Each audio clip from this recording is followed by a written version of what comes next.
I'm very happy to introduce Professor Mariëtte van de Höven from Amsterdam University Medical Center, who will be today talking about empowerment as a key to changing research culture. Mariëtte is very experienced in the topic, and I'm going to do a short introduction to her lecture. She is a professor in medical ethics and chair of the Netherlands Research Integrity Network, co-chair of the Center for Research Integrity and Open Science at Vrije Universiteit, and co-founder of NERC, the Network for Education and Research Quality.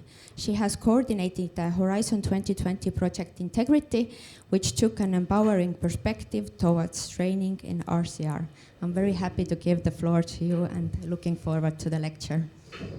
Thank you very much. Thank you very much. I hope you're up to it after lunch and on a Friday afternoon to talk about empowerment with me, because I'm not going to do all the talking myself, I hope. I actually try to make it a bit interactive also and invite you also to bring up some suggestions to think along in cases that I present to you.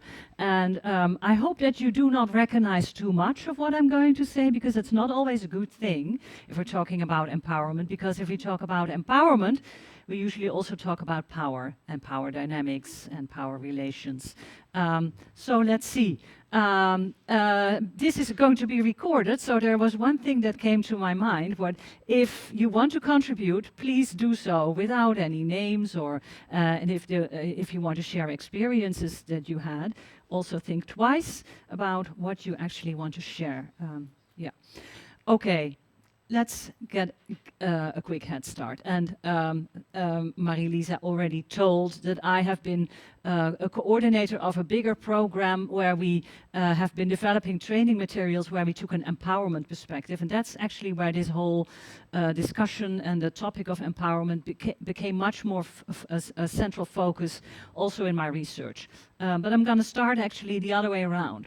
And I actually want to start with the first sort of power that we are currently confronted with. I think most of the universities, not only in the United States, this is the list with forbidden words in the United States, but also in my own country, the discussion on academic freedom and what it means to have academic freedom and what academic responsibility is and how these are sometimes need to be balanced. And we have a lot of discussions on what universities should not or should be involved in engaging with other universities, like we have huge discussions on Gaza and Israel in the Netherlands, but there are many other examples to think of course. And we are, in my department, we are also hosting a diversity and inclusion group of researchers. Well, they are directly confronted, of course, with this list of forbidden words.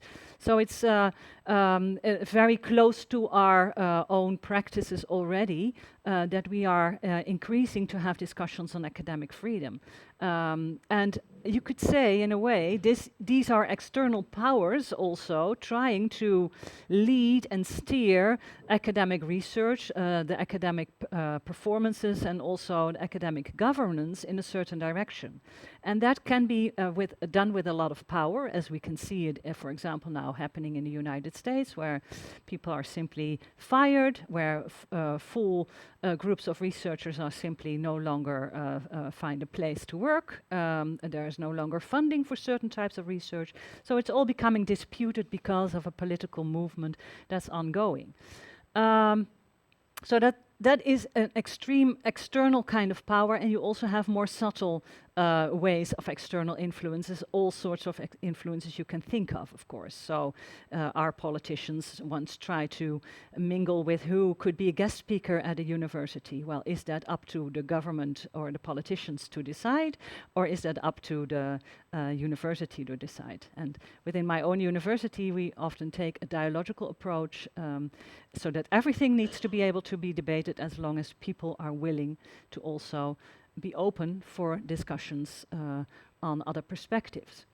Well, this is, I think, happening in many countries now, and you might recognize it also in your own country. I don't know. There might be other examples, but this is definitely something that can externally influence the way that a university can function and that individual academics can also function. So let's keep that in mind, because in that context, if I'm going to start to talk about power and empowerment in the field of responsible conduct of research and research integrity, this is highly important. It also almost seems a bit trivial if I'm going to talk about a relation between a power dynamic relation between a supervisor and a supervisee, but that's also a way how power sometimes functions in academia. So this is actually my first interactive moment, and I'm also on the side, I'm going to show you a few different, this is a game actually, a kind of a game comparable to the one that we did yesterday, but this is an app that you can download, and for years at the Erasmus University in Rotterdam they have been collecting cases. And they present these cases also with, so they have a pile of cases right now. They present the cases also similar to the game that we played yesterday, with 4 different options to choose from. And these are, of course, meant to make you talk to each other. You make an initial decision, then you talk to each other. And this is about dividing workload. And you see already on the bottom here, it says abuse of power. So it already has these keywords to it where you can choose from if you want to discuss specific things. Well, let me walk you through this case, and then I'm really interested also in your reaction, and I'm going to show you the 4 different choice options on the next slide. So I'm an associate professor. Imagine. I am organizing a summer school together with 3 members of my faculty. The other members are a professor chairing the team, a PhD student, and a postdoc. We mostly worked as a team content-wise, but all of the organizational and practical matters are all assigned to the PhD student. The professor is his supervisor and head of my department. A week before the summer school, some last tasks need to be divided. During the meeting with the organizing committee, the professor immediately assigns these tasks to the PhD student. I feel uncomfortable with burdening him again with all these organizational tasks, so what should I do? And now your options come. A, I'm not going to do anything. It was not directed at me. It's up to the PhD student to act on this if he feels uncomfortable taking up all the work. Or B, would you choose, after the meeting I check with the PhD student to see how he feels. If he feels uncomfortable, I encourage him to act on this. So you don't raise it immediately. C, after the meeting, I contact the professor and express my discomfort with assigning all the tasks to the PhD student. So you go to the professor. Or D, during the meeting, I suggest a better distribution of tasks and make it discussable that we should not put all tasks on one person. Well, I think we all recognize this, splitting up the workload, and sometimes one gets a little bit more tasks than the other. What would you choose? Who would choose A? Just a hand raise would be enough now, I think. Raise your hand if you would choose A. You're not doing anything. It's not up to me. It's the PhD. No one. Okay, would you choose B? Check the PhD student, how he feels about it. Okay, more hands are being risen. Would you choose C? After the meeting, I go to the professor and indicate, well, this is maybe not the way we should do it. 1. Okay, and does this imply that the rest is choosing D? Can I see hands for D? Oh yeah, that's the majority. So who wants to explain what you chose? Do you want to explain what you chose? Oh, we need a mic. Yeah. Well, my choice was B, and I think in a way, if the PhD student actually is okay with these tasks, it's a way for him or her to shine a bit, show that he or she can make these things. So that is one of the, yeah. But I think it is important to talk to the person who is involved in these things before. You might make assumptions. Yeah. Okay. Maybe he enjoys it or she. Yeah, okay. And a lot of you chose D, so, oh yeah, did I would not assume as well that the person doesn't like it, but I would still bring it up as a issue, because I feel this way, and this is the point where everybody can step in and say, actually, I'm fine with this, or actually, yeah, you're right, or whatever. So I would see it as, let's discuss it together. Okay. So you are both a bit on the bright side. The PhD might actually be very good at it, might not mind, might even consider it as something that is beneficial to him. Do you also recognize the other side of the story, that if potentially someone is a bit too much burdened, but no one asks if that is indeed the case? So if we look at it from a more negative perspective, do you recognize that? I see some people nodding. And what would you then do? Did you choose D then to address this? Yeah? Would you dare to do this in a meeting, or is this depending on certain factors? I can imagine that it is, if it is a very authoritative person, it might be a bit more difficult if you are not a professor yourself. You were an associate professor. Well, now you're already high up the ladder, you could say. But suppose you were not having a tenure yet, and you're turning into an assistant professor. You're still doing some postdoctoral research. Would it make it more difficult? Okay, someone's nodding. No, that wouldn't make it more difficult. I praise you for that. I think many people would say it makes it a bit more difficult if my position is not that steady within the university. I might not dare to speak up as easily. That's usually what we hear. That's usually what we find. Okay, this is a, yeah? The mic, sorry. I just want to add that I think there is a similarity between B and C in this sense that it is something is happening behind the back of somebody. I mean, in B it is behind so the professor is not involved. C is where the PhD student is not involved. And I think the first thing should be just to, as also mentioned previously, actually to contact the person who is involved first. But on the other hand, it's not only the question why I did not feel this B is okay, because it's not about how he feels. It is more like whether this is a just distribution, isn't it? This is more the case, and this is the only option for that is D, where you can discuss it. I think the whole very clever indeed. Yeah, You're right. If you are opposed to the idea that this is not being discussed with the PhD student, then you might run into some problems choosing one of these alternatives. Yes, so just wanted to show you, and this is kind of an appetizer of more to come, but this is, as I told you, they have some keywords down to it, and this is something that is present in hierarchical structures like universities. And we cannot deny that. It's not always wrong, but sometimes you can question whether it's always going in the right direction. Okay, and then depends, of course, on the rest of the story that we haven't heard. So quite often, and this morning we, as a last exercise in the workshop, we did a small exercise in sharing brilliant failures, because actually, and that's what this picture is showing, often we only look at the successes in research, and people who are successful, that's of course very nice, but there are a lot of people also doing a lot of the work, and they are not always recognized, and that's what this cartoon actually expresses.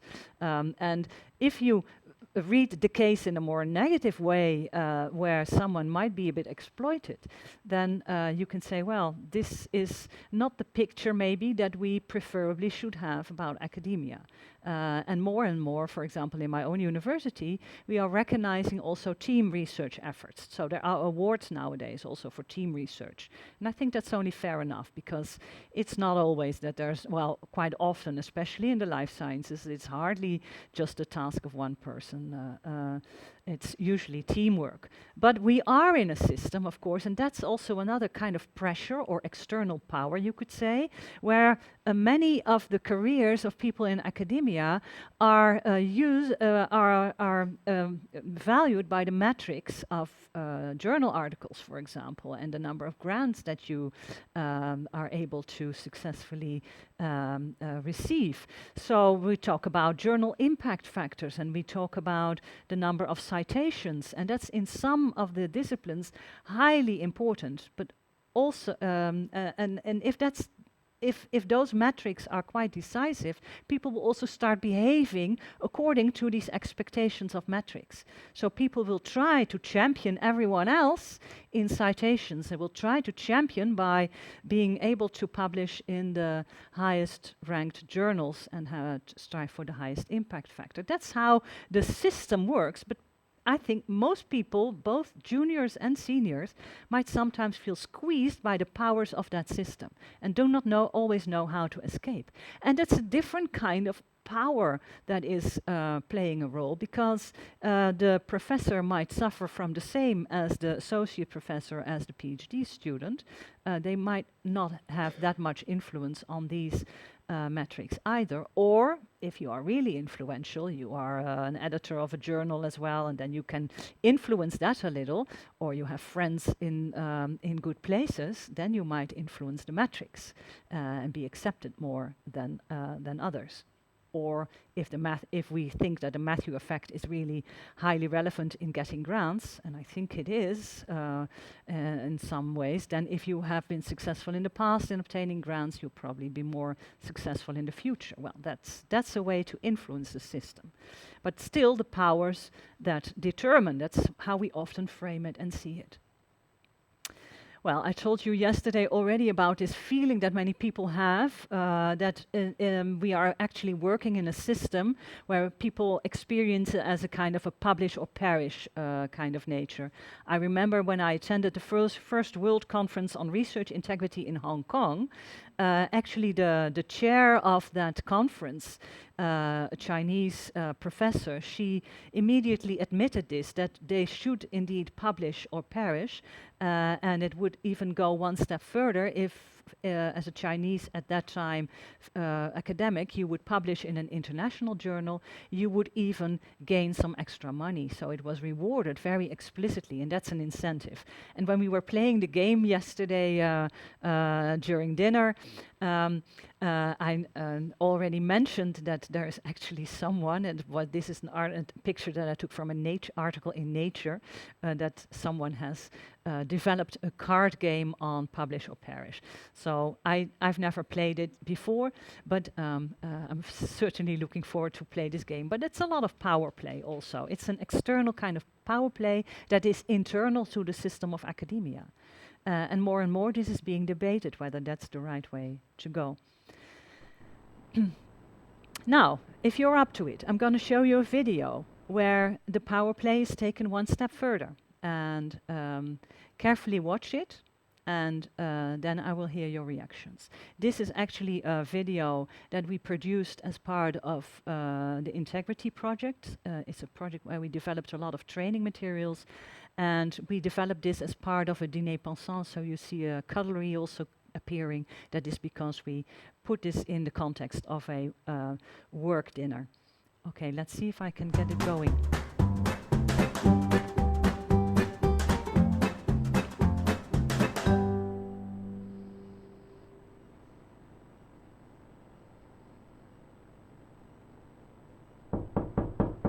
Come in.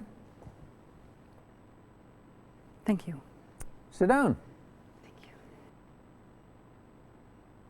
you. Oh, would you like something to drink? Yes, please. Yeah, coffee machine is around the corner. Bring one for me. Well, in that case, I'd rather talk about my thesis, if that's okay. It took us quite a long time to make this appointment. Yeah, you're clearly a take charge kind of girl, aren't you? You think so? Yeah, I think so. That's a talent you should cherish.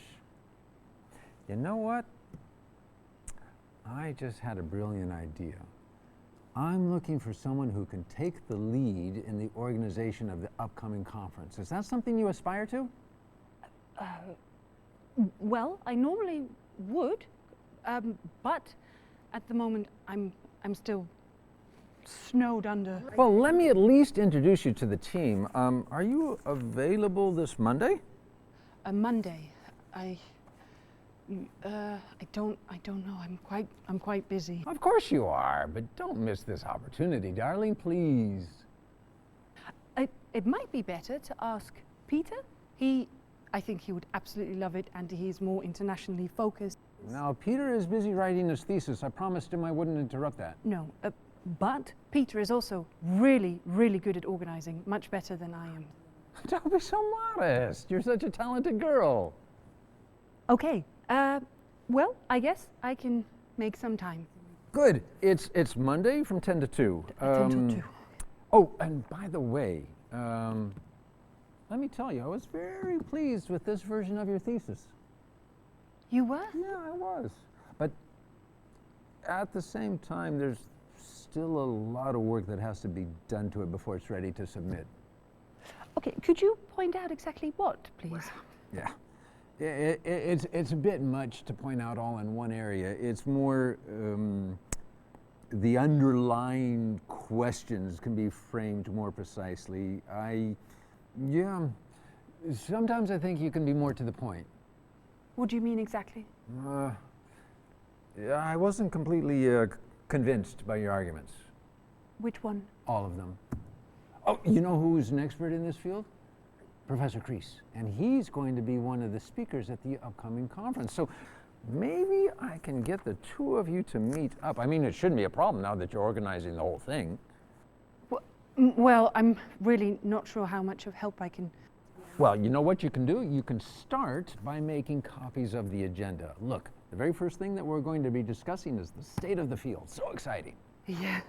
So 10 yes. copies this. Oh, and this article as well. Oh, now? Yeah, of course now. Have we finished talking about my thesis? You want more feedback? I don't know. Do you have more? I need to read it again. I mean, it's been a week since I've read it, so the details are a little, they've slipped a little. Do you want me to read it again? If I submitted it now, would you accept it?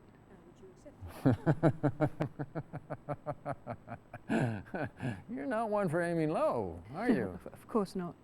If you help me organize the conference, I'll have time to read your thesis again. My deadline is next month. Oh, okay. Well, you could start by making copies of this and this, 10 times each. You have a card? I have, yeah. Oh, great. So, and bring me a coffee on the way back. Of course, yeah. Yeah, Okay. milk and sugar. Of course. Oh, and the coffee machine on corridor 3 makes much better coffee. It's just a 5-minute walk from the coffee machine. Bring me a latte. It would be so lovely. Latte, okay.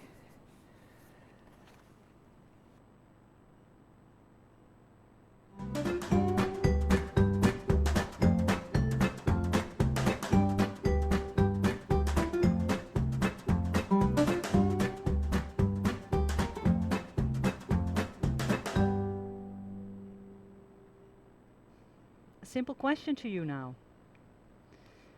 What did you see? What did you experience in this video? Who wants to give it a go?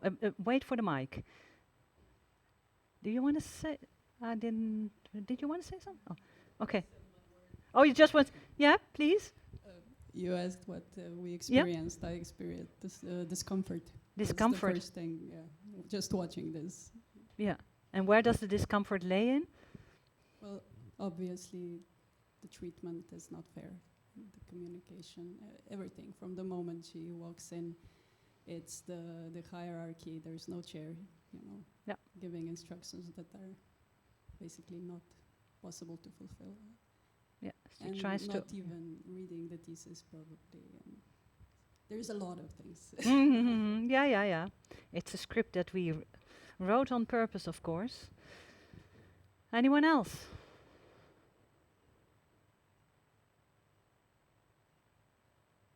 Would you consider this as harassment?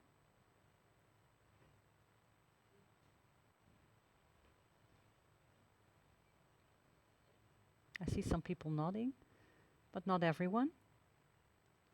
What makes you doubt whether this is harassment or not?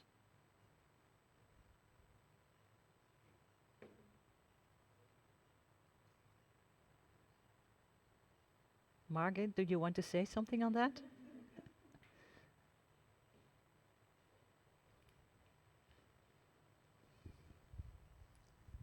Congratulations. I think it is very well done. So it's really, I see people don't even want to talk after that. So this is, I think, very moving.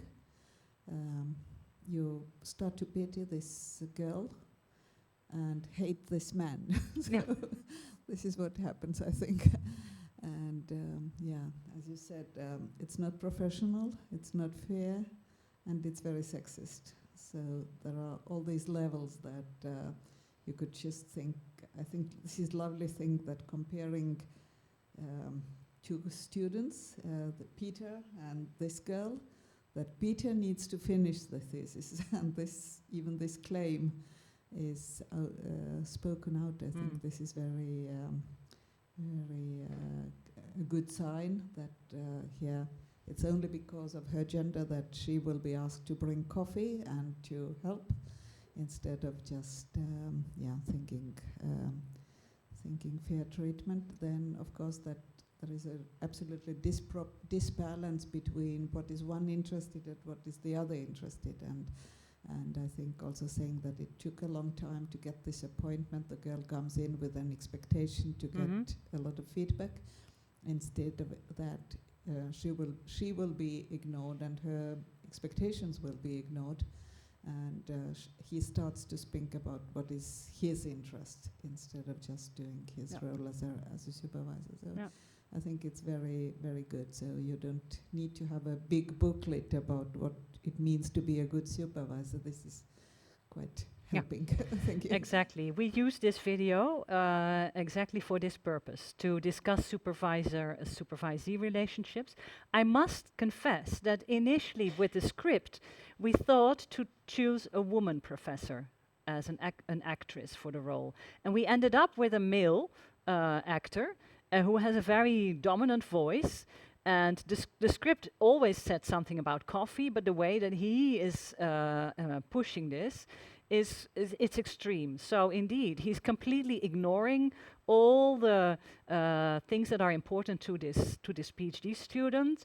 He didn't really take a good look at her work. He is only benefiting his own interest. While if you take the other first example that I took, we can also look at it more from a positive side and say, well, yeah, doing some chores might also introduce you to the field. And if you would, well, I'm also a professor. Sometimes it's nice to invite young career researchers also to symposia and or help organize something, also to get a bit of a feel, but not to do the whole job, but maybe to be introduced to schoolers and to what is also part of academic life. But that can be done in completely different voices. And the voice that you see here is not a nice voice. When I show this, I'm doing a project with Georgian universities, and when I showed this to them, they said, you should put it on national TV. Wow, that's kind of a statement, isn't it? Because they recognized the power structures and the power dynamics that were used here. He completely intrudes her. She doesn't stand a chance, and every time she tries to object, he simply ignores it and continues. So that's what this video clearly shows. But unfortunately, there's a lot to be recognized. So it's not, luckily it's not always the case, but elements of the things that are put in this video are certainly recognizable in actual practices. And that's disturbing, I would say. Those are power dynamics that we don't like. Yeah, Mariëtte? Question whether you have actually used it also to analyze the behavior of the girl, because I think it could be helpful just to find what could, or ask people what she should have done in this situation. I found it very strong in the beginning that she refuses to actually bring the coffee. This is already a good point, actually. And she says that I came here to discuss the thesis. And the question is, why is she giving up? Why is she leaving and still copying? He's pushing, making? And at what point? Because the man is actually starting to really say that otherwise you will not defend when you will not do it. I think this is where the harassment really, or discrimination and all these things become very serious, because it's not only that she's not thinking that why the other one should bring coffee, or why that she may be, or he may be really enthusiastic about his conference, but then it is really misusing the other's workforce. I think this is, I'm not treating in any way fairly, but the question may be, how could students in this situation then stand up? What could be done? So my question is, have you done this part? Because with supervisor, this is clearly one possibility to analyze what goes wrong.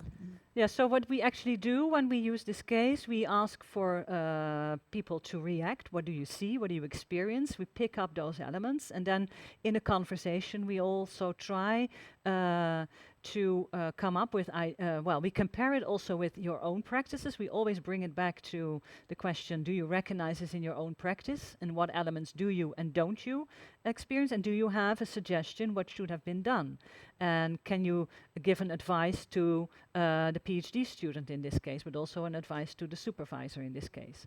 So if we use this, and this is also related to training, in the Consortium for Alliance for Life Sciences, you are trying to, you will create e-learning and modules actually in a hybrid way for PhD students, but I already shared with you that it doesn't make sense to only address the PhD student, because we can tell her 100 times that she should stand up for herself, but it's not really easy, and sometimes the context becomes really difficult to, against such a bully, it's difficult to stand up. She tried, she failed.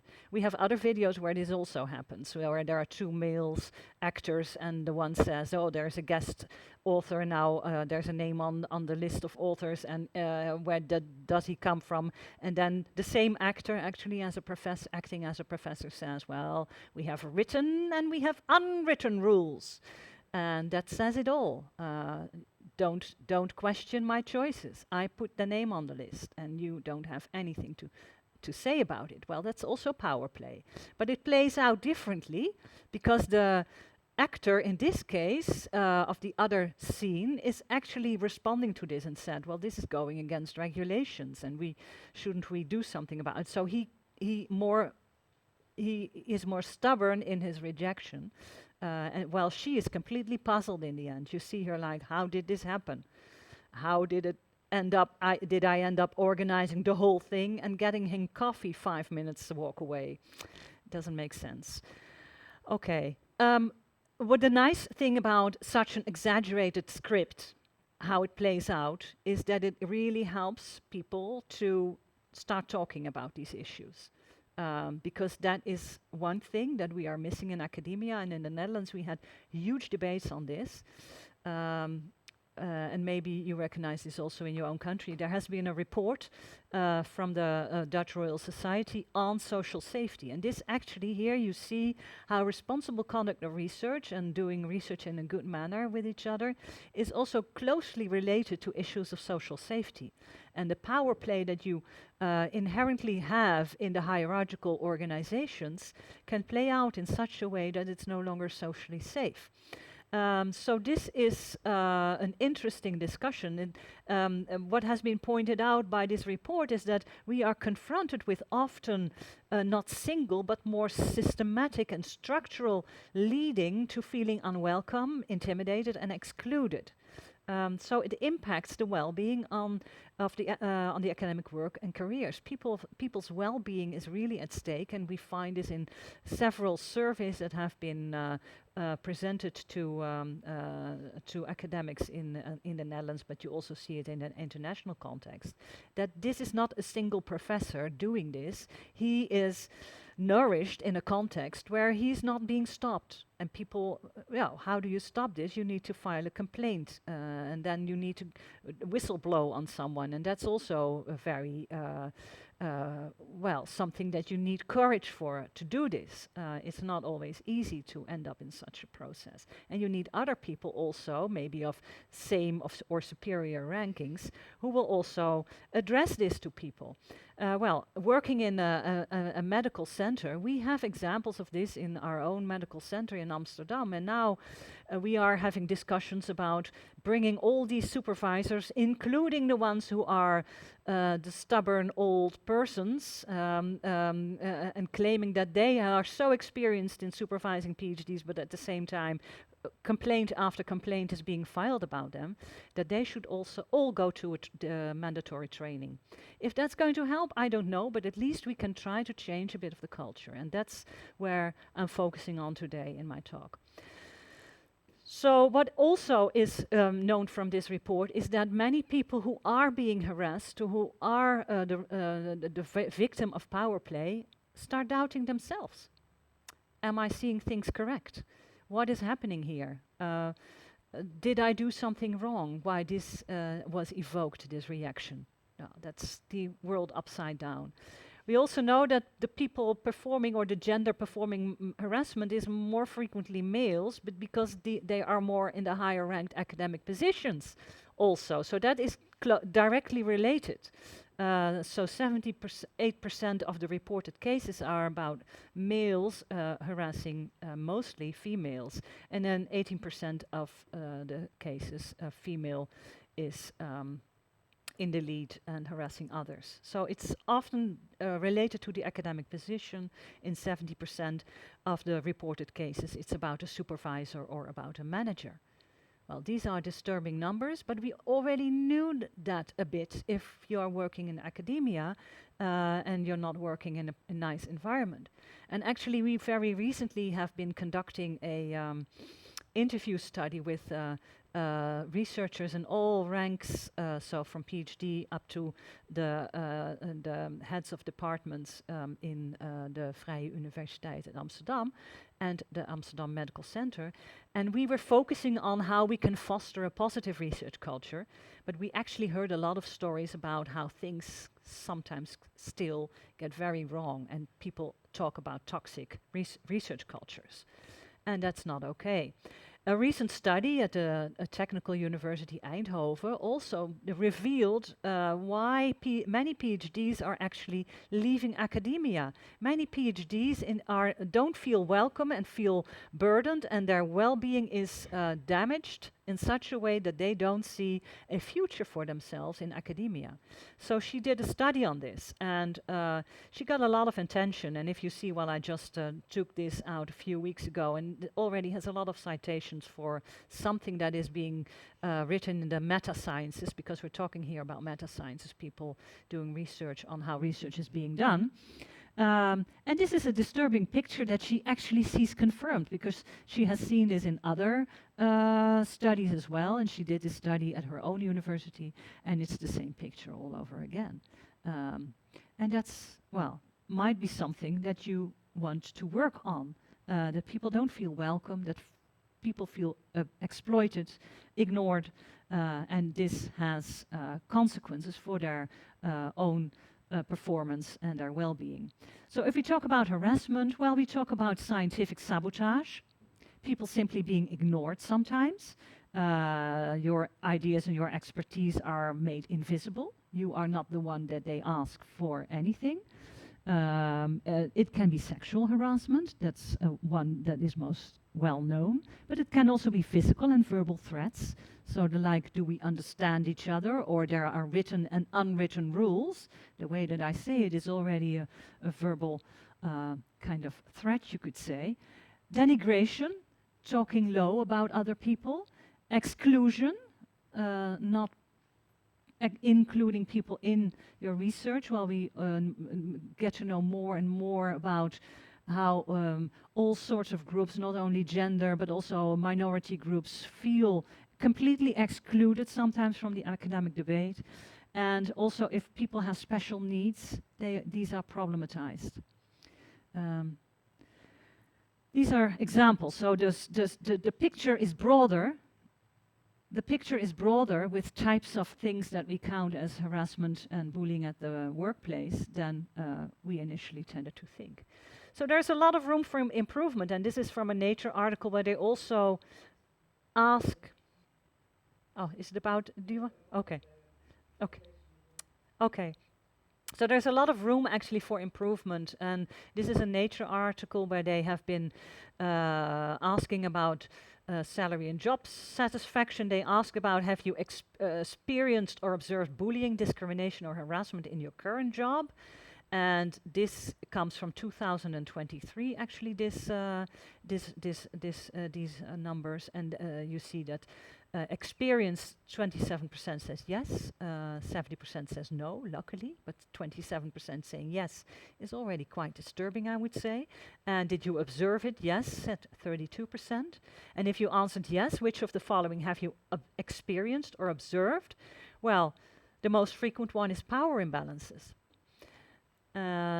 Followed by bullying and gender discrimination and age discrimination, and then at the bottom, religious discrimination. Do you believe that your workplace is doing enough to promote a safe working environment? Yes, says luckily a high number, but also no says up to almost 20%, which is also quite a high number, I would say, if 20% still says, well, my work doesn't do anything about it. And we are currently running a survey, actually, in my own institution about research culture, where we also ask this question. Do you think that your institution, your organization is doing enough, and what are they doing to support a safe and pleasant work environment? So these numbers are coming more and more to us, and I'm going to show you. So this is what we put in the survey that is currently going round. I believe my faculty promotes a culture of responsible conduct of research, or collaboration across groups and other disciplines, or collegiality between colleagues, or good supervision, or well-being and safety. And then people can, on a Likert scale, agree or disagree. And I'm very curious what will come out actually from this. And we are putting it through all levels of researchers, from PhD to professors and heads of departments and deans. So let's see. But we can expect, because last week I saw a presentation of the Academy thermometer for the Netherlands, performed by the Dutch research organization, and they actually found what we can also expect, that people who have tenured positions and people who have are more senior in the academia, their well-being is usually higher, and they feel much better in their role. They don't suffer that much from many of the things that especially younger researchers and researchers who don't have tenured positions suffer more from. So this is also something that we already know, and it also has to do with powers and potentially, of course. Okay, let's continue. So we found, and this is nice because this looks a bit like a flower, doesn't it? So you can put, these are the leaves of a flower. We found that there are actually several elements contributing to a research culture. And this is making it more vivid. So if we talk about research culture in an organization, like a university, it's not, people will immediately think about a certain layer in the organization. It can be your own research group, where you can feel very okay, very safe, and your well-being might be benefited in a very positive way. But if it could be a complete negative feeling if it's about your faculty or even the university itself, if you don't see enough opportunities for yourself to grow in the academic career because there are not many jobs to be found, or there are no tenured positions. And if that's the case, then you could say there is a kind of a mismatch between the different levels in the organization where we talk about research culture. So at the organizational level, we talk about policies and guidelines and researcher assessment. To give you a small example, I work as an ethicist in a department in a medical hospital, and I wanted to promote a few employees to associate professor, and we had these huge forms that they had to fill in, including impact factors. Well, if you ever look up an impact factor for an average ethics article, that doesn't make sense, but they still had to go through this whole procedure, and they felt awkward about it, and they said, I don't feel recognized in the way that I conduct my research and how I am an academic. And I think that this example is similar for many other people in disciplines where impact factors are not that impressive. So my health lawyers, they only publish in Dutch. We heard this example also this morning. If you only publish in Dutch, well, the impact will be quite low, but within the field of colleagues and peers, it's quite important. So research assessment, that's typically something where people struggle with if they look at their own research. They will experience it at an organizational level, how research culture works. At the system level, you have the academic reward system and funding, how research is being funded, and how publications come into existence. We are highly depending on a system where big publishers are actually determining the rules. So nowadays we have to pay to get our own articles to be open access, and because these journals have high impact, we are inclined to pay them a lot. Well, how does that play out and what kind of view do we have on that system if it's also putting us a lot under pressure if we want to be promoted or if we want to apply for another job in another university? And at a departmental level, you have a research environment that you can create in this own department or faculty.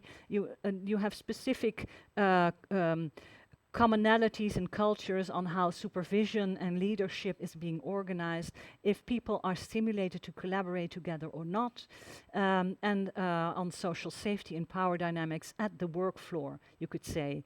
So this is the research group that you work in, or the bigger department that you are a part of. And this is actually what many people experience most in daily practice. Those two are more on the background, but influencing also in their own way how you look at research culture in your department. And then you also have the individual perspective on research culture. So it is me experiencing competition and expectations and wanting a certain career or wanting my career to go in a certain direction. And then it's also about mental well-being. Well, these are all different aspects at different levels, you could say. And as I already indicated, if you can experience something like a mismatch between, can be very negative on one level and very positive on another level, how are you gonna bring that together? And what will be more influential? So if, and I was actually very stubborn as a head of department in this, getting this promotion for my assistant professors, and everyone was telling me, especially the people higher up, they were saying, no, don't do it the way you want to do it. I wanted to push 4 people at once, and I said they're not going to fill in any of these impact factors because it doesn't make sense. And then what happened, luckily, is that I was lucky. So the committee finally agreed with me, and I wrote a very convincing letter, I thought. But the people actually were advising strongly against it. Go with the flow. Don't go too much against. And, well, working in the field of research integrity and research culture, I thought this is going against everything that I stand for. So I'm not going to do it. It's all 4 of them or none. And then we will see. And then we'll fight another battle. But that is something, of course, that is highly influential, and people can feel it like a harness, and you need some people to support you. And I'm luckily in this position. But if you don't have people in that position, how are you ever going to make it one step further? So that's not to praise myself, because I was just lucky. That's how I consider it. But the system is changing a bit, at least. We are having more discussions on research culture and how it is influenced, and also how we can put the DORA principles. Did you ever hear about the DORA principles? So, and recognition and rewards. So in the Netherlands, we have this policy now where we actually acknowledge that it's not only the publication impact that is relevant for your academic career, but that teaching should also be recognized as a very important task in universities, and that you can also develop a career based on that. And also valorization, so acknowledging that there is also societal impact and that it also should be paid attention to, is a third pillar in the academic research that people can excel in. So nowadays, you become a professor based on your educational performances, or you can become a professor based on your societal impact. And those are different things, and recognizing that is already shifting the landscape a bit. So it makes it possible to have other discussions on what is an excellent and good researcher. And then one of the obvious questions, of course, if you look again backwards at the video that I showed you, shouldn't we all send these supervisors on a training? I already mentioned it, that we are discussing it as in our own organization, but it's a battle that we haven't won yet. So let's see how this goes. And we recently gave our thoughts in an article on this, where we actually explicitly talk about role models. So a supervisor, a person who is more up in the hierarchical rankings of your organization, be it your department or a dean or even beyond that, de facto, you're always a role model. It can be a very negative role model. So the supervisor in the video that we saw, well, it's not a good example, but we can fear the day that this actually someone will become also in the lead, one of his former PhDs, and might copy and paste this kind of attitude towards PhD students. And this is what we often see actually in practice. Sometimes it's out of ignorance, sometimes it's out of without any reflections on what good supervision is, because we are only focusing on the target, namely doing some good research, high quality research, and deliver a PhD thesis, and we forget to include the person who is also there in a PhD thesis. So I don't know if you know the PhD comics, but if you want to have a good laugh about all these power relations, I would definitely recommend visiting the PhD comics a bit more often, because it gives you a good laugh about all these silly and still disturbing powers that are there. What we actually claim in this more positive view on role modeling is that if supervisors within the universities become more aware of the fact that they are a role model, also in the way that they behave as a person, then they can also turn this into a more positive aspect. And if we talk about responsible conduct of research, there is actually the take-home message that's and I found it very nice that you were talking about a PhD student, and you didn't use the word empowerment, but it's actually that was implied in what you said. Shouldn't we empower this PhD student, because, well, she really needs to learn to continue to stand up to these supervisors. But at the same time, I will make the claim, you also need to empower the supervisor, because empowerment is actually more about learning together how to do things best. So maybe it's more about mutual learning in the end, where the supervisor recognizes, oh, there's also a person with a personality, and I'm a person with a personality, and maybe we should try to meet each other in the way that the PhD student is best supervised. What are her needs in this case and her expectations, and what can I do to help and support her?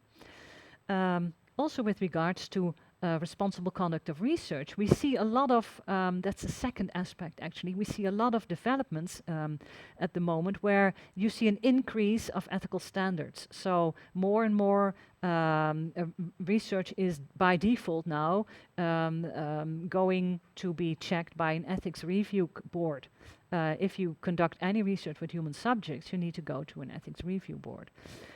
Even if it's not legally obliged to do so, Why? Because you want to publish it in journals, and they request if there is any ethics review taking place. Or data management plans. You have to write data management plans. You need to choose the tools for your surveys that are GDPR proof. So all kinds of considerations are coming into the research process that are increasing, I think, our quality standards. But at the same time, many supervisors often don't have the skills to use these, or they are not fully aware of all the changes that are ongoing. In the discussions on open science, the whole pre-registration, well, they might have knowledge on that, but pre-publication or putting things in repositories, they probably don't have the practical skills and are not always aware of the changes that are so rapidly going. And if you only train a PhD student in all these aspects, the more superior researchers might lag behind. And in interview studies, we also see this, that supervisors are acknowledging that they are indeed not as skilled, not as well trained in these things as their PhD students often are. So actually, it turns completely around, where the PhD is becoming a bit of a role model in the skills required to do the research nowadays. And that's also an invitation for more mutual learning, that both of them can also learn from each other, and that supervisors also need to keep up on these types of skills and discussions. Do you recognize this? Is this also a discussion that is ongoing in your own institutions? Because many trainings, evaluations of PhD trainings on research integrity show us at least one comment, and that comment is always, it's a very nice training, but I would love that you also train my supervisor because he or she doesn't know about all this. You recognize that? Okay. Are there any plans in your organizations to also offer trainings to supervisors? Or workshops, or there are? Yes, we are on behalf of Masaryk University PhD School. We started to organize the workshop for supervisors, so it's ongoing and it's getting more and more popular. Yeah, yeah, you see them everywhere popping up indeed. The big question is, of course, can you mandate something like that? Do you need to mandate something like that, or can you think of other ways? Yeah, I just wanted to add that there was a talk also by Kadri Sim, who is the advisor for research integrity, and in the first day she mentioned that together with the other research integrity advisors, they put together this kind of sheet that can be a basis of the discussion, what are the different expectations. And I think this was exactly the same thing, that you may have different expectations. The PhD students may expect the professors to do, or supervisors to do something, and the other way around, and they may not be even aware of it. So this is, I think, the very starting point of it. A lot stays implicit quite often. Yeah, yeah. Exactly. And it's better always to do this in the beginning, before the relationship of supervision starts, because when the problems are there, then it may be yeah. But at the beginning, we're all optimistic.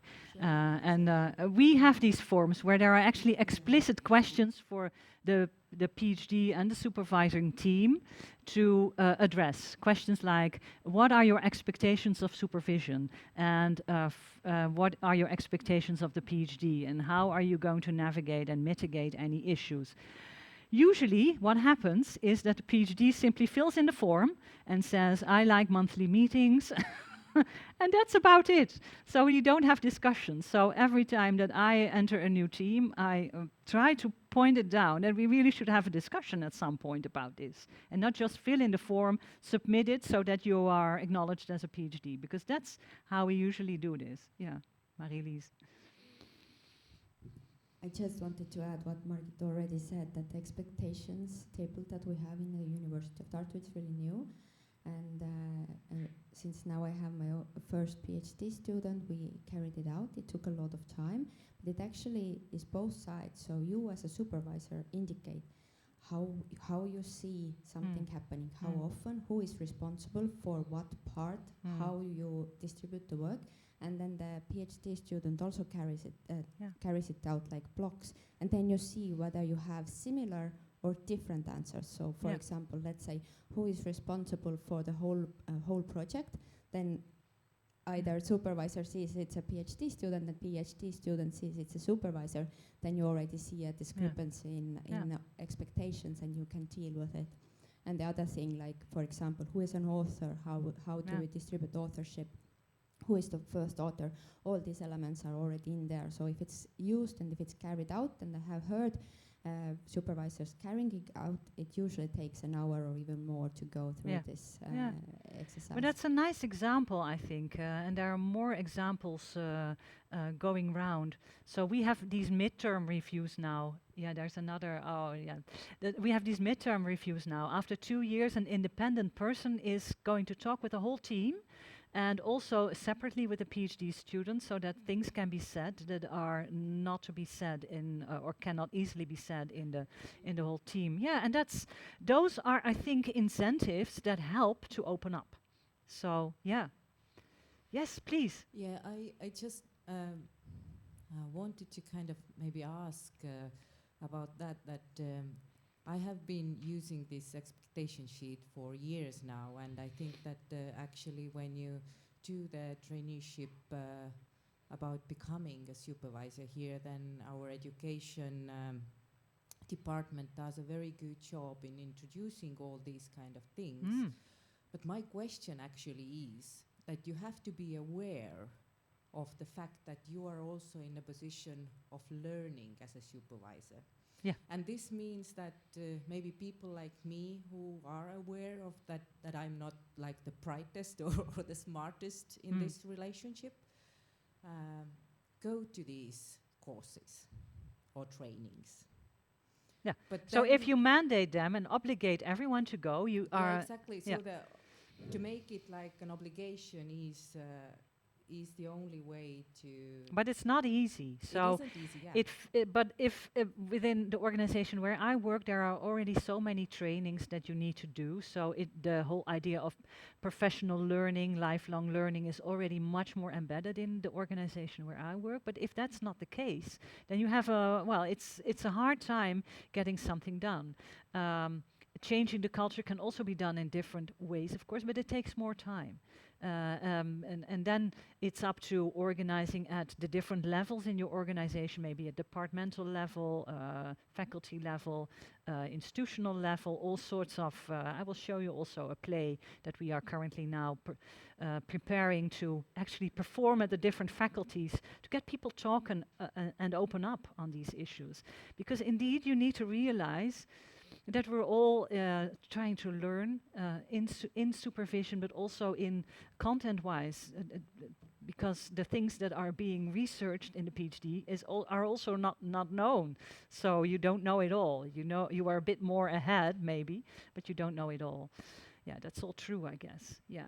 So here's where the empowerment, thank you. Here is where the empowerment also comes in. And oh no, this is the last example of power play. We in a lecture that Doris Schröder gave, we also saw some real examples of how the global north, as far as we can still speak about this, because you already see that the global north does not work well, and the global south.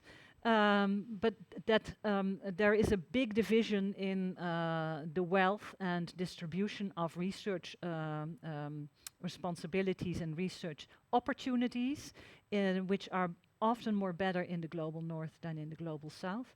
And that has led to a lot of ethics dumping in the past, and we have now the trust code to try to make people more aware. It will not be solved right away. It will take quite some time, I guess. But this is another example of how powers are at play and sometimes very difficult to tackle. And for people working in the global south, it's sometimes very difficult to find a position and be considered and recognized as a researcher in the way that they should. So summarizing, we have external powers like those attacking academic freedom, we have hierarchical powers and socializing powers, we have unhealthy work environments, and we have ethics dumping by high-income country researchers. And to me, this all comes down actually in this picture. This is a picture that I really like. I had it drawn. And you recognize the three monkeys. Everyone worldwide knows the three monkeys because I've been presenting it in many countries now. But the three monkeys, I gave it a twist if you look more specifically, because usually these monkeys are silent. They keep their mouth shut. They don't see, they don't hear, and they don't speak. But actually for me, empowerment is learning to hear, learning to see, and learning to speak up. It's all about increasing awareness, what you see in learning to hear and see, and it's also about learning courage to speak up, opening up on issues that we took for granted, that we thought, well, this is irrelevant because we're all in the academia to perform and to produce as much knowledge as we can, and that we are also a lot of people working together with our own human interactions is completely irrelevant. Well, I think that this is a bit of a naive picture of what we actually are within academia, and people can only flourish if we start listening more to each other, also learn to see. Maybe the term active bystander is also familiar with you, but it's very popular actually in the Netherlands, where you get these trainings to become more aware of what is happening sometimes in your organization or your department. Sometimes you simply don't recognize it because you have never been pointed out that something is actually an example of power play. So it's also a learning process.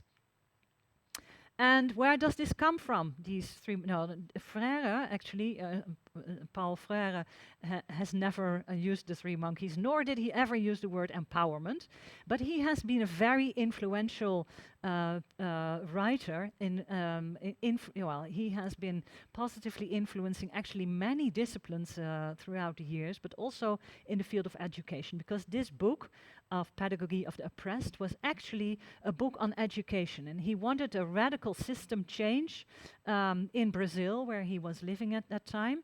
And this was in the post-colonial Brazil, early 1970s, where he first published this book. His book was also forbidden for a while. The people could not read it. So that's also very interesting. And he said there are people suffering from oppression in this country, and we really need to change things upside down. We need a systemic change. And that is really has been an inspiration also for rethinking education. And because he was writing on education, I thought, well, let's try this also in the project that I was working on at the time. But it's a philosophy, it's an attitude that he describes that is very influential, and that is, I think, also very inspiring. And he talks about changing the system by radically taking a dialogical attitude towards each other. So when I just talked about mutual learning and empowerment of supervisors, as well as empowerment of a PhD student, but also if you talk about systems of global north and global south, or if you're talking about the external influences on academic freedom, I don't know how to manage these. I would only hope that we can do this with a dialogical approach, but it's not easily going to happen. And he says, well, taking a dialogical approach really asks a lot from us, because usually the strategy that you take if people are oppressed is to empower the person who is powerless, give them power. But what happens is not a change in the system, but the person who becomes in power will probably also react in the same way to the powerless. So then you continue a system that is inherently wrong. So if we are going to change, if we really want to change this, we need something else. And a dialogical attitude is a dialogue amongst equals, people being willing to open up to each other and to really learn from each other. So the person who is oppressed, in his view, needs to become aware of what is needed to help this person develop and ultimately to flourish as a human being.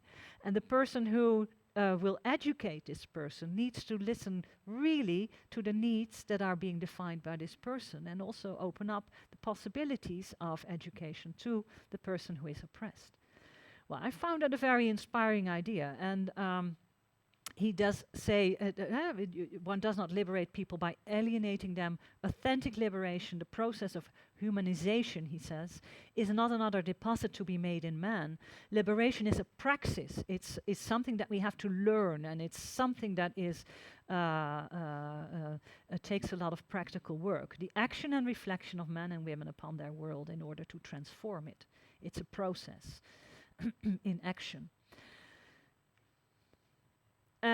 This is just in the preface of Freire's book to show that the people who have been inspired by him have been in danger of reading the book in the early days. Paulo Freire has been in exile for a while, for a number of years, also because of his book and also because he wanted to educate illiterate farmers in Brazil. And he did this also, and then he was put in exile. So he really had to fight strong powers.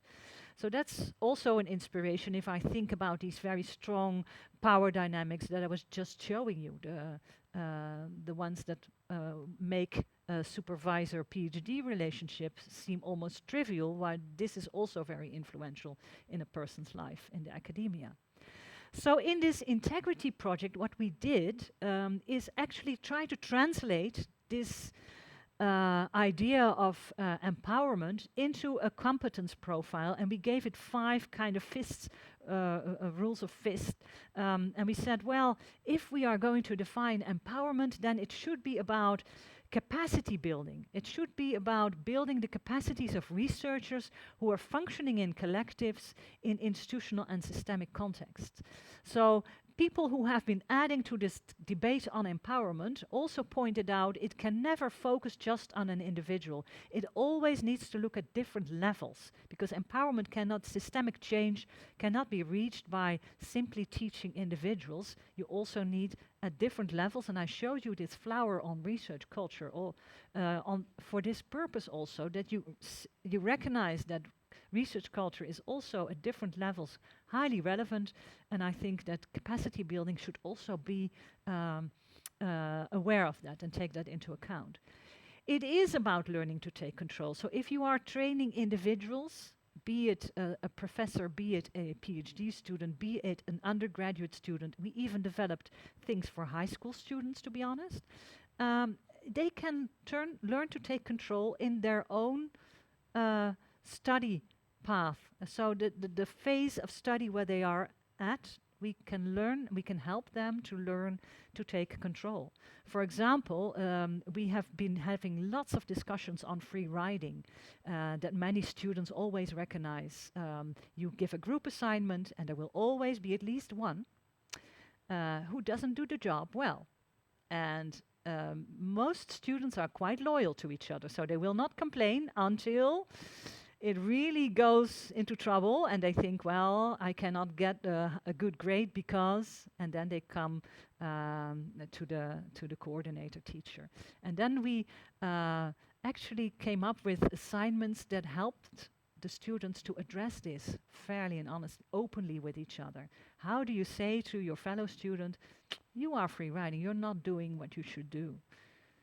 That's an awkward discussion, but you can learn to do it. It's also about learning to develop a critical autonomy. Paulo Freire talks about this is not going to work today. Conscienciação. It's a Portuguese word that means critical consciousness. And this critical consciousness is translated by us in a critical autonomy. And critical autonomy has the elements that you also recognize that I mentioned earlier, to demonstrate a self-reflective attitude on RCR issues, on one's role and responsibility in these issues, and know whom and when to consult. Being able to independently deliberate and decide upon responsible conduct of research issues, the ability to evaluate the circumstances of one's practice and position, and the ability to develop strategies to become a responsible researcher. We very explicitly say something about the circumstances because you're not always the person who can make a change. Sometimes you need to escalate something in an organization to make a change. The people who wanted to be promoted in my department had to live with the forms. The forms don't change that quickly, but you can, so the circumstances are set. Then, the proactive attitude is, if we really want to make change and empower, then it's not just learning about, but it's also learning to practice. And that's the praxis idea that Paulo Freire also gave. So it's learning to act upon your decisions. What are you going to do?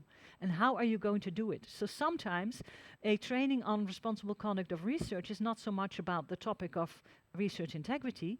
We just have a workshop on giving and receiving feedback, because it's not always easy to get feedback from someone or to give feedback. But if you are learning how to do that, you can open up on many other issues as well. That's the idea. And it stimulates an attitude of openness, feeling up to, and even courage when needed.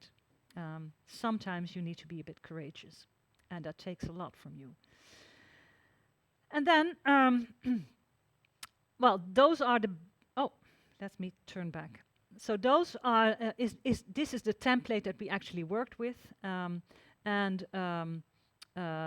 we developed all sorts of materials like the videos that I showed you. And now this slide is actually showing you the networks that are now available to find a lot of materials that might nicely fit into this perspective, actually. So the Embassy of Good Science is a platform where many training materials are nowadays available, but also suggestions on how to work with topics of responsible conduct of research in practice. And for me, education is key to make a change, but it's definitely not the only way. So many people and many policy documents nowadays say, oh, we should educate and train researchers, and you can see it here in the ALIA Code of Conduct also, appropriate attitude, the relevance of senior researchers, they lead by example and they offer specific guidance and training to properly develop and structure their research activities. Well, that's all nice, but if you put it in practice, how do you do that? And how do you do it well? And that's not always easy. So there are a lot of sites and people that you can actually consult to find some help in doing that, because it's not easy. It actually, this template that we developed with these 5 competencies, it really needs to be thought through in every type of assignment that you, in every type of instructional theme that you are offering to in a training, to think through how does this contribute to the empowerment, and the empowerment of what. So this is another example, and then let me show you some examples of how we actually did this. So people were talking about supervisors, but we have actually made cartoons on different types of supervision. And what we simply do as a kind of breaking the ice in discussions on how supervisors react, we made 9 cards. This is the career service. So the professor is really trying to help someone to build a career, not only to finish a PhD trajectory. But you can ask the PhD and the supervisor, okay, in which of these cartoons do you recognize yourself? Where do you put your emphasis on? And if there is a mismatch between the two of you, well, is this a good opportunity to start talking about it? Maybe you expect more career advice and you never get it because you only get detailed comments on the text that you submit. We also have developed a reflection model, a case-based step-by-step method that people can use to actually reflect on a case, and it gives you a nice kind of schedule to take a step back and to reflect on what's actually happening here and how can I, supported with reasons, come to a decision on what is best to do. We also have developed a theater play. I already mentioned it previously. We developed a theater play on research culture, and we're actually going to show this in our faculties at the University in Amsterdam for the next season. So until the summer, we will have 6 to 8 plays being shared. And this is a very interesting type of theater play because they only play scenes based on the interview study that we had. So these are all examples that actually come from within my own organization. And then they play a scene and then the audience can respond. And then they will continue playing another scene and then it will build up based on the comments also of of the audience. So you build kind of the theater play also together. And it's also a way for people to actually contribute and share their own experiences. Okay, I think I can just skip this one, and then does it really work? Because, well, if you're working in this field of training and you think that empowerment via trainings is highly relevant, then I should also try to figure out if that is, if the impact is also to be measured. And what we did actually in several studies is that we used a mixed method approach where we have a collected self-reporting data on Likert scales where people participating would say something about what they actually learned. And we asked them also very specifically about their empowerment. And I'm going to show you in, these are the two articles, less relevant, but I'm going to show you this picture quite. So to what extent has the course empowered them? And then has it increased your knowledge on when to consult others on RCR issues? Or has it increased my ability to handle integrity issues in my own research project? Or has it increased my ability to reflect on integrity issues? Or has it increased my awareness of what issues can arise in daily practice? Simple examples that make it relevant for you, that we are really interested in. Do the participants really feel that they have improved in that respect? And you see that, well, blue hardly ever scored, to a great extent is the yellow. So this one specifically, it has increased my motivation to become a responsible researcher. That scores quite high. But the scores are overall quite positive. Well, a lot to be said because these were volunteering people to these courses, and people who needs to do it mandatory might score a bit differently. So we're currently looking at those numbers. But I do think, and I feel encouraged to think actually that we can use a kind of an empowerment strategy to train people and to make them more aware. And this is just a tiny little baby step, I would say, in changing a research culture. So, am I on the right track with empowerment, or can I be a bit self-critical as well? This whole concept, I get it wrong. This is not the way I should look at empowerment. I am mistaken about the concept. Many people think, if they talk about empowerment, that it's about liberation. But to me, it's not about liberation. It's about building capacities and taking a dialogical attitude. That's different. And that's because I base it on Paulo Freire. And it's not a neoliberal kind of thought where you say it is mainly focusing on liberation. So I think I'm on the right track still with the way that I interpret empowerment now. And I hope that it can be helpful to change a research culture.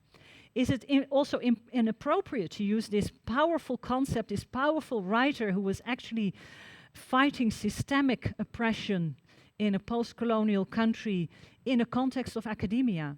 Well, I think that I've shown, at least in the presentation, that there are a lot of power structures at play in academia as well, and that harassment and very negative consequences of the power play are also a reality within academia. So it is different. It is a different context, but I do think it can be relevant and can be made relevant for this context as well. So with that, I keep on hoping that we can end up with a research culture that help people flourish more within academia on their own terms, and that at least this perspective on empowerment that I am promoting can be helpful to contribute to this. And that's what I wanted to share with you today. So the statement is empowerment is a mission in academia. That's kind of the statement that I want to end with. And I want to thank you for this opportunity to share these ideas with you. And I also have a small invitation to look us up and maybe join us next year on the International Association of Ethics Education in Amsterdam. Thank you very much.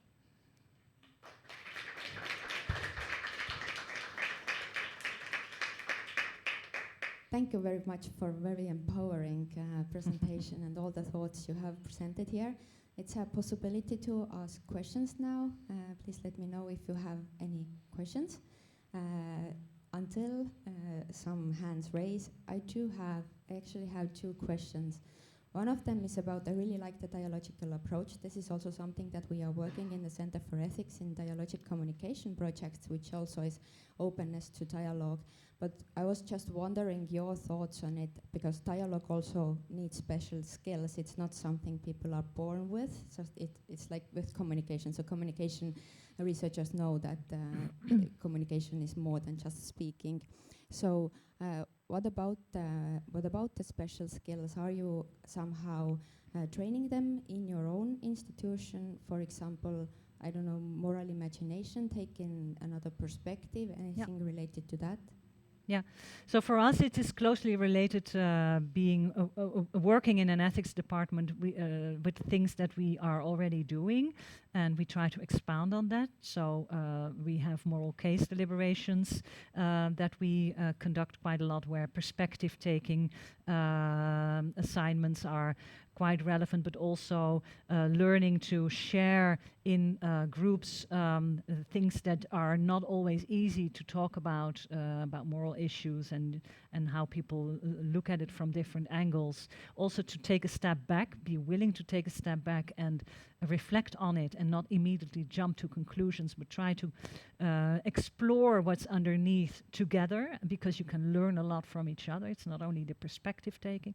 So those kinds of skills, yes, we do try to encourage that, and also in the different assignments that we take. But also what I just mentioned, a feedback workshop, I think it's also training the more dialogical skills of people. And the second question was, what would be a surprising result for you about the study you are carrying out in your institution? So you said you can already anticipate some of the results. What would be a surprising result for you? For the survey, you mean? Yes. Yeah, what would be a surprising result? Oh, that's a very good question. I hope to find a very positive picture of research culture, because my university is promoting it for more than a decade now. We even had a professor in research integrity who was a former rector, so that really contributed. It would surprise me if a great percentage would still say we are suffering in a toxic research culture. Yeah. On the positive side, I hope to find that people acknowledge that they see that a lot is changing. But again, this is at different layers. The infrastructures are often there. You have codes of conduct, you have social safety policies, you have whistleblower protocols, but that is not enough. That's just installing the structures. But then you need, at the work floor, in the regular departments, you also need people to be willing to speak about all sorts of things in daily practice without judging each other, without just showing your own struggles. And that's, I think, still missing a lot. Yeah. Thank you very much for the talk. And since you were so openly asking whether we find the concept empowerment the right thing, so I just say that I have read also your article, so I know about your research on it. And when I was reading it, I was quite surprised that you use it for the supervisors or for the professors, because I would have expected that it's more about the weaker side, so it's unequal relationship, and you want to empower, just like you empower a patient in a relationship with the doctor. But I now understand, and let me tell also why I make a hypothesis that in a certain sense I think you can also ask why this power relationship exists, whether the supervisor feels confident. It could be that, I mean, when I just come back to this video, I think the man actually felt very bad that he had not read this thesis. And he starts to blame the student to get rid of this feeling. Makes the whole responsibility on the student's side, says, oh, do you want me to read it again? And I don't have time, and I actually could read it only. And then he becomes really aggressive, just to make actually the student really be as if it's her fault that he has not read it. And then just being myself very often in this kind of situation, I think just the thing could be that we should listen more to how the supervisors feel with this workload, with the double or triple or whatever kind of workload, whether they are assessed correctly, whether this whole bureaucratic system or assessment is fair to them. And I think it is exactly where the whole working culture or integrity culture actually starts. So what do you think with that? It's not only their own relationship, but it is about, and this is what I really liked in your presentation, that you opened up the whole organizational culture and all these kind of things. And you brought also this example that how actually we evaluate people, what is really taken into account, is good supervision taken into account, or is it only publications, or in our university very often how much money you have brought with your projects and things like this. So if you don't feel that this is fair to you, you may make somebody else a victim in this relationship, and this to cut it through this chain. Just like in a hospital, you see a doctor blaming the nurse and the nurse blaming the cleaning person, and the weakest link, shouting at the patient. So just to cut it through, you need to do something about the whole culture. Yeah, that's why I think you need to do something on the different layers. You cannot do it otherwise. And people who are working longer and with tenured positions in academia might feel as sandwiched as people who are not having tenured positions, but in another way. And so I think the more you are up in the hierarchical ranking in the organization, you have responsibilities downwards, but also upwards, because you might have better opportunities to actually address issues that you also see in your own department or your own faculty. And that's, I think, a huge responsibility, not an extra workload, but it's at least a position that you can reflect more deliberately on. What can I contribute to put a stop to this, or to turn it in such a way that people actually feel welcomed, people feel that their well-being is also being served, and not only the output that they deliver in academia, because on the long run, if we all feel better at work, we will also produce better work. And ending for this presentation, we thank Professor Mariëtte very, very much and applaud her. Thank you. Thank you for having me.